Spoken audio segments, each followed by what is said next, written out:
লাল হয়ে নবী সাল্লাল্লাহু আলাইহি ওয়াসাল্লাম বলছেন যে ইয়া ওমর, হে ওমর, তুমি আমার সামনে তাওরাত পড়ছো, জেনে রাখো লাউ কানা মূসা হাইয়ান, যদি মূসা আলাইহিস সালাম এখন জীবিত থাকতো। তাওরাত কার উপর নাজিল হয়েছে? মূসা। তাওরাত পড়ছো আমার সামনে, তাওরাত যার উপর নাজিল হয়েছে সেই মূসা আলাইহিস সালাম যদি জীবিত থাকতো এখন, ফাত্তাবা'তুমুহু, আর তোমরা আমাকে বাদ দিয়ে তার অনুসরণ করতে, ওয়া তারাকতুমুনি, আমাকে ছেড়ে দিতে, লা দালালতুম আন সাওয়াইস সাবিল, তাহলে তোমরা অবশ্যই পথভ্রষ্ট হয়ে যেতে। তাওরাত পড়ছো, এখন যদি মূসা আলাইহিস সালামও জীবিত থাকতো আর তোমরা আমাকে বাদ দিয়ে নবী মূসার অনুসরণ করা শুরু করতে, তোমরা অবশ্যই জাহান্নামী হয়ে যেতে। লাউ কানা মূসা হাইয়ান, যদি মূসাও জীবিত থাকতো এখন, আবার যদি জীবিত করা হয় আলাইহিস সালাম, লাত্তাবা'নি, অবশ্যই তাকে আমার অনুসরণ করতে হবে। এটা কি বুঝতে পারছেন? এই কারণে শেষ জামানা যখন ঈসা ইবনে মারিয়াম আসবেন, তিনি নতুন কোনো শরীয়ত নিয়ে আসবেন না। কি নিয়ে আসবেন? তিনি মুহাম্মদ সাল্লাল্লাহু আলাইহি ওয়াসাল্লামের অনুকরণ রূপেই পৃথিবীতে আসবেন ইনশাআল্লাহ। তো আল্লাহ পাক আমাদেরকে দিয়েছেন আল কোরআন, এবং কোরআন এর ব্যাখ্যা হচ্ছে হাদিস। নবী সাল্লাল্লাহু আলাইহি ওয়াসাল্লাম বিদায় হজের ভাষণে বলেছেন, এই হাদিসটা খুব ভালো করে মনে রাখবেন। তিনি বলেছেন যে তারাকতু ফিকুম আমরাইন, আমি তোমাদের মাঝে মাত্র দুটা বস্তু ছেড়ে যাচ্ছি। কয়টা বস্তু? দুটা বস্তু। লান তাদিল্লু মা তামাসসাকতুম বিহিমা, তোমরা কোশ্চিনকালেও পথভ্রষ্ট হবে না যতদিন পর্যন্ত এই দুটাকে আঁকড়ে ধরে থাকবে। ঠিক আছে? তোমরা কোশ্চিনকালেও পথভ্রষ্ট হবে না যতদিন পর্যন্ত এই দুটাকে তোমরা শক্ত করে আঁকড়ে ধরে থাকবে। অন্য হাদিসে আছে দাঁতের মাড়ি দিয়ে কামড়ে থাকবে। আপনি সামনের দাঁত দিয়ে কিছু কামড়াতে গেলে কিন্তু টান দিলে ছিঁড়ে যাবে না? দাঁতের মাড়ি দিয়ে যদি শক্ত করে ধরেন, এত সহজে কিন্তু টান দিলে ছিঁড়বে না। এই জন্য নবীজি বলছেন সাল্লাল্লাহু আলাইহি ওয়াসাল্লাম, দাঁতের মাড়ি দিয়ে কামড়ে ধরে থাকবে কোরআন এবং সুন্নাহকে। সেই দুটো বস্তু কি? নবী সাল্লাল্লাহু আলাইহি ওয়াসাল্লাম বলছেন, একটা হচ্ছে কিতাব আল্লাহ, আল্লাহ পাকের কিতাব, মানে কি? আল কোরআন, ওয়া সুন্নতি নবীহি, মানে নবীর সুন্নাত, অর্থাৎ হাদিসগুলো।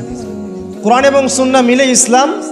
এই ইসলামটাই হচ্ছে আল্লাহ রাব্বুল আলামিনের মনোনীত সর্বশেষ দিন, সর্বশেষ টেস্টিমেন্ট। মানে আদম আলাইহিস সালামও তো মুসলিম ছিলেন, নূহ আলাইহিস সালামও মুসলিম ছিলেন, ঈসা আলাইহিস সালাম, মূসা আলাইহিস সালাম, ইব্রাহিম আলাইহিস সালাম, এই যে লক্ষ লক্ষ নবী রাসূল, তারা মুসলিম ছিলেন না? সবাই মুসলিম ছিলেন, কিন্তু সর্বশেষ যে বিধিবিধানগুলো আল্লাহর পক্ষ থেকে এসেছে সেটা কি? কোরআন এবং সুন্নাহ এবং ইসলামের এই নতুন রূপটা, সর্বস্বীকৃত সর্বনতুন যে রূপটা, এটা কিয়ামত পর্যন্ত থাকবে ইনশাআল্লাহ। তো ইসলাম চির প্রাচীন এবং চির নতুন, চির আধুনিক। আমরা কি বুঝাতে পারছি? এখন এই ইসলামটা কি পরিবর্তনযোগ্য? উত্তর না। আল্লাহ পাক সূরা মাইদা 3 নম্বর আয়াতে বলছেন, আল ইয়াউমা আকমালতু লাকুম দীনাকুম ওয়া আতমামতু আলাইকুম নি'মাতি ওয়া রাদিতু লাকুমুল ইসলাম দীনান। আল্লাহ পাক বলছেন, আজকে আমি তোমাদের উপরে দিন ইসলামকে পরিপূর্ণ করে দিলাম। পরিপূর্ণ করে দেওয়ার অর্থ হচ্ছে এখানে সংযোজন বিয়োজনের কোনো সুযোগ নাই। কেউ যদি বলে 5 ওয়াক্ত নামাজের জায়গায় 6 ওয়াক্ত বানাই দিব আমরা, ঠিক আছে? সুযোগ আছে? সুযোগ নাই। জাকাতের বিধানটা খুব কঠিন মনে হয়, জাকাতের নিসাবটা একটু কমাই দিব, পারবে? ইসলামের চুল পরিমাণ কিছু ঢোকানোর, বের করার কোনো সুযোগ নাই।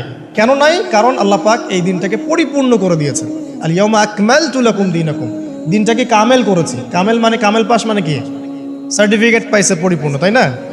সার্টিফিকেট সব কিছু না, জ্ঞান সব কিছু। এবং এই জ্ঞান শুধুমাত্র বই পড়ে অর্জিত হবে এমনও নয়। জ্ঞান আসে কার পক্ষ থেকে? আল্লাহর পক্ষ থেকে। এটা মনে রাখবেন, জ্ঞান আল্লাহর পক্ষ থেকে আসে।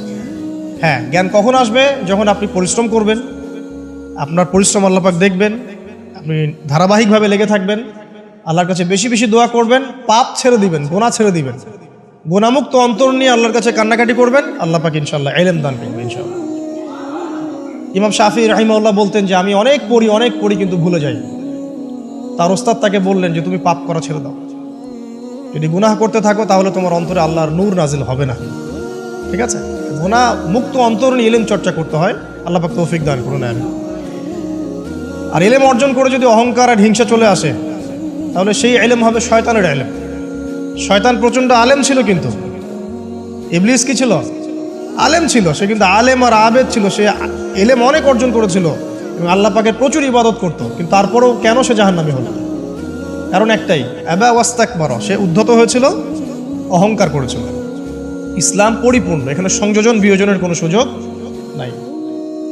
এখন ইসলাম ছাড়া অন্য কোনো দিন মানলে কি হবে কিনা? আল্লাহ পাক সূরা আলী ইমরানের মধ্যেই বলছেন, ওয়ামান ইয়াবতাগি গায়রাল ইসলামি দীনান ফালা ইউকবালা মিনহু, কেউ যদি ইসলাম ছাড়া, এই পরিপূর্ণ দিনটা ছাড়া অন্য কোনো জীবন ব্যবস্থা তালাশ করে, তার পক্ষ থেকে কশ্চিন কালেও কোনো আমল কবুল করা হবে না। এটা কার কথা?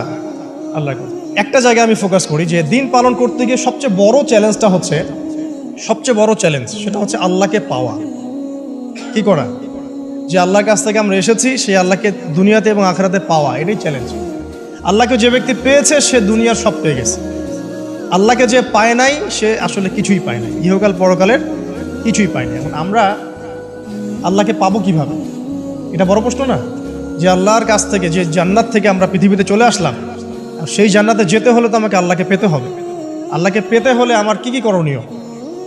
খুব শর্ট করে আমি কয়েকটা পয়েন্টস আপনাদেরকে শেয়ার করছি। 1 নাম্বার, আল্লাহকে পেতে হলে অবশ্যই তার নবী মুহাম্মদ সাল্লাল্লাহু আলাইহি ওয়াসাল্লামকে অনুসরণ করতে হবে। এছাড়া আল্লাহকে পাওয়ার দ্বিতীয় কোনো পথ নাই। আল্লাহকে পেতে হলে অবশ্যই তার নবী মুহাম্মদ সাল্লাল্লাহু আলাইহি ওয়াসাল্লামের আদর্শগুলো জীবনের প্রতিটা ক্ষেত্রে বাস্তবায়ন করতে হবে। চলাফেরা, ওঠা বসা, খাওয়া দাওয়া, ইস্তেঞ্জা করা, মুআমালাত, ব্যবসা বাণিজ্য, অর্থনীতি, সমাজ, রাষ্ট্র, সব ক্ষেত্রে আপনাকে মুহাম্মদ সাল্লাল্লাহু আলাইহি ওয়াসাল্লামের তরিকা, আদর্শটাকে ফলো করতে হবে। তাহলে আপনি আল্লাহকে পাবেন ইনশাআল্লাহ। যে ব্যক্তি আল্লাহকে পেয়েছে সে দুনিয়াও পেয়েছে, আখিরাতও পেয়েছে। যে আল্লাহকে পায় নাই, দুনিয়াও বরবাদ, আখিরাতও বরবাদ। 1 নাম্বার তাহলে কি কাজ? আল্লাহ পাকের সর্বশেষ নবী মুহাম্মদ সাল্লাল্লাহু আলাইহি ওয়াসাল্লামকে অনুসরণ করা, তার আদর্শ মেনে চলা, 1 নাম্বার। 2 নাম্বার হচ্ছে 5 ওয়াক্ত নামাজ। আল্লাহকে পেতে হলে নামাজ লাগবে। নামাজ নাই, আল্লাহ নাই। ওয়াস্তাঈনু বিস-সাবরি ওয়াস-সালাত, তোমরা সবর এবং সালাতের মধ্য দিয়ে আল্লাহর সাহায্য প্রার্থনা করো। আমরা এই জন্য নামাজে বলি ইয়াকা না'বুদু ওয়া ইয়াকা নাস্তাঈন, আমরা শুধু আপনারই ইবাদত করি এবং আপনার কাছেই সাহায্য প্রার্থনা করি। আল্লাহকে পেতে হলে নামাজের কোনো বিকল্প